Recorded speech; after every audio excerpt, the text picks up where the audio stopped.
తెలంగాణలో కాంగ్రెస్ ఆపరేషన్ ఆకర్ష్ దూకుడు మరింత పెరిగింది. మొన్న 6 బీఆర్ఎస్ ఎమ్మెల్సీలు కాంగ్రెస్ కండువా కప్పుకుంటే ఈ రోజు మరో ఎమ్మెల్యే హస్తంగూటికి చేరారు.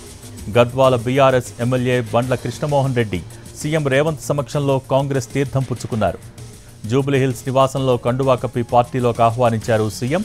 ఈ కార్యక్రమంలో సీఎం రేవంత్ రెడ్డి వెంట మంత్రులు పొంగులేటి శ్రీనివాసరెడ్డి, జూపల్లి కృష్ణారావు, సీఎం సలహాదారు వేం నరేందర్ రెడ్డి, ఎంపీ మల్లు రవి, ఎమ్మెల్యేలు ఎన్ఎం శ్రీనివాసరెడ్డి, దానం నాగేందర్ ఉన్నారు.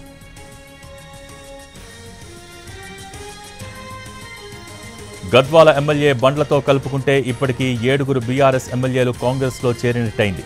రేపు మరో 4 బీఆర్ఎస్ ఎమ్మెల్యేలు కాంగ్రెస్లో చేరతారని ప్రచారం జరుగుతోంది.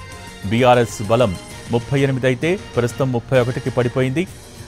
మరో 19 మంది బీఆర్ఎస్ ఎమ్మెల్యేలు కాంగ్రెస్లో చేరితే బీఆర్ఎస్ఎల్పీ విలీనానికి అర్హత వస్తుంది. మరికొందరు బీఆర్ఎస్ ఎమ్మెల్యేలు కాంగ్రెస్తో సంప్రదింపుల్లో ఉన్నట్టు తెలుస్తోంది.